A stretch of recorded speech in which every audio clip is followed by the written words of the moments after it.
Hey everybody, this is my 20-gallon open-topped office tank, and I'm debating whether or not I want to do a water change on it today. The tannins are really starting to build up. The water is starting to look really tea-stained, almost yellowy, to the point where it's actually impacting the color of the fish in the tank. That's giving that sort of yellow cast to everything in there. I've topped it off once or twice.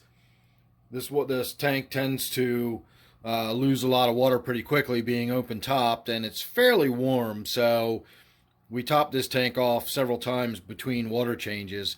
The reason I'm debating it is because I recently, well, I don't know, a couple months ago, I guess, I put a bunch of sand in here to not really do the full deep sand bed tank, but I'm trying to do somewhere in between. I'm trying to see if having a deeper sand bed will actually have sort of a nitrate reducing effect.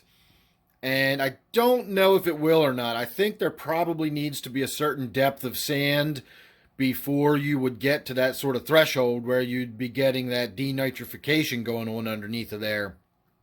So it's going to take time to establish that. I don't want to mess with the tank too much in the meantime. And I checked the nitrates in this tank, and I know with the lighting and everything, that's not going to come out entirely accurate, but that's only about 20 parts per million. That's still well within the orange. We're not even getting close to red yet. So if nitrates were the only thing I was going by on this tank, I really wouldn't have to worry about it just yet.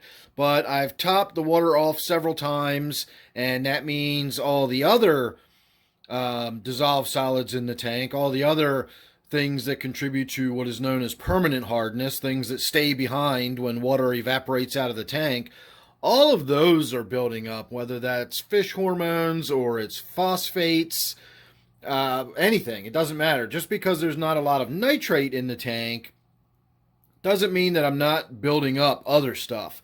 And so at this point, I think it's just time to go ahead and do a water change. I need to get the glass wiped down at the very least anyway. It's starting to get quite a bit of growth on it. I want to change the filter pad while I'm in there. And rather than just top it off, I'm going to go ahead and pull some water out and put some fresh water back in. I might even use my gravel vac. I don't know. It doesn't look like there's a lot of mulm and detritus and stuff on the bottom. That just kind of looks like growth, like algae and stuff.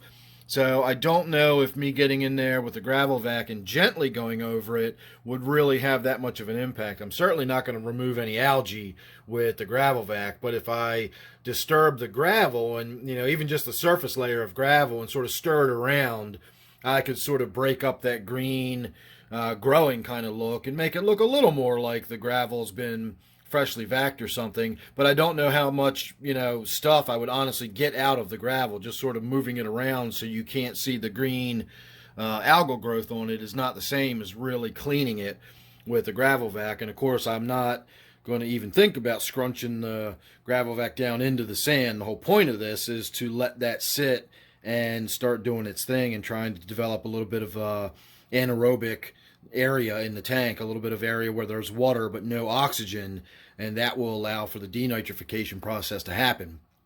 So we're not going to do anything radical with the gravel vac if I do use it at all. Otherwise, we're just going to take a little bit of water out of the tank. So probably just going to be a before and after. If I do anything interesting during the water change, I'll go ahead and get that on video. But in the meantime, let's just consider this your before.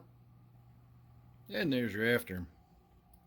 So unfortunately, my little Episto just darted back into the corner when I walked into the room. He's still a little bit skittish around me, so we don't get too much video. But maybe by the end of this one, it'll creep out a little bit and we'll get a little bit of a look at it again in the nice clear tank. So I did a 5-gallon water change. I did sort of skim the surface a little bit with the gravel vac. I did pull a little bit of mulm out of there, but there wasn't a whole lot going on in there. I do have a power head in the back right corner coupled with my filter, and while this filter doesn't generate a lot of flow between the two of them and the fish swimming around and kicking up stuff off the bottom, it's enough to keep the detritus and mulm and everything swirling around the tank long enough for the filter to pick most of it up. The filter pad in this was pretty dirty when I changed it out, so it was definitely in need of being changed. But all in all, I didn't really get a lot of stuff up off the bottom. And the problem is that the sand in this tank is really, really fine grained sand. It's like powder almost. So even with my gravel vac, which is designed to lift up the lighter weight material like the mulch and the fish poop and stuff, and let the heavier stuff like the gravel and everything settle back down to the bottom, this actually, the sand just rises right on up and goes right out the tube. So I've got to be really careful about getting that gravel vac too close to the bottom and drawing too much sand up and out of there. I did do a post water change nitrate test, and we're probably down around 10 parts per million at this point. And honestly, I don't want to go any lower than that, even if I could do another water change and reduce it. I do have plants in here, and the plants need nutrients too. And so I have to have some kind of nitrates and phosphates and stuff going on in the tank. I have no idea what the phosphates in here are. I guess I could check that too, but that's just one of those things I generally don't worry about. I don't need a lot of them. They're not going to hurt the fish if they do build up, and they build up so slowly that it's just one of those things. Phosphates are something that fish keepers, freshwater fish keepers, seldom have to worry about. If you've got a marine aquarium, phosphates are a very different story. But if you've got a marine aquarium, you already know that, because everything is a very different story once you get into those kind of systems. As far as this freshwater system, having a little bit of phosphates in there is not going to hurt anything. I don't know if you saw that movement in there, but that's my clown pleco. Does a pretty good job of keeping this tank clean. I do have a lot of cyanobacteria growing on that rock. And once again, on camera, it comes out looking much redder than it does to me. That looks like a really dark, almost a blackish green color.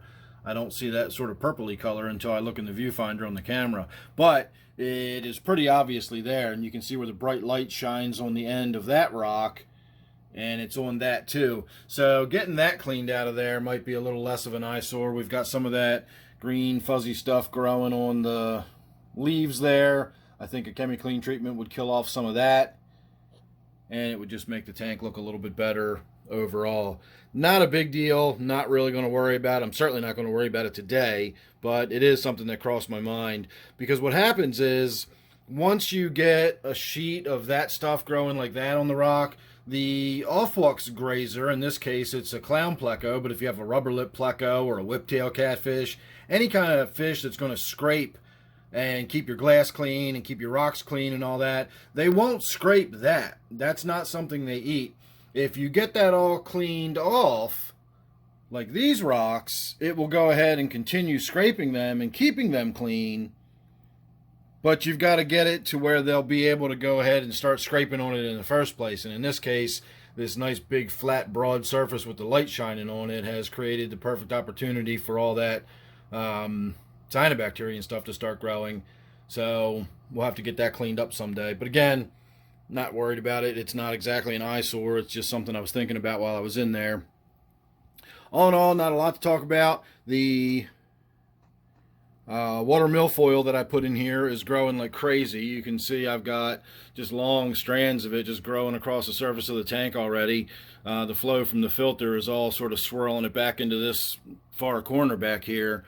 But look how much that stuff's grown already. That wasn't even to the surface when I put it in this tank, and now it's 6 or 8 inches of it lying across the surface.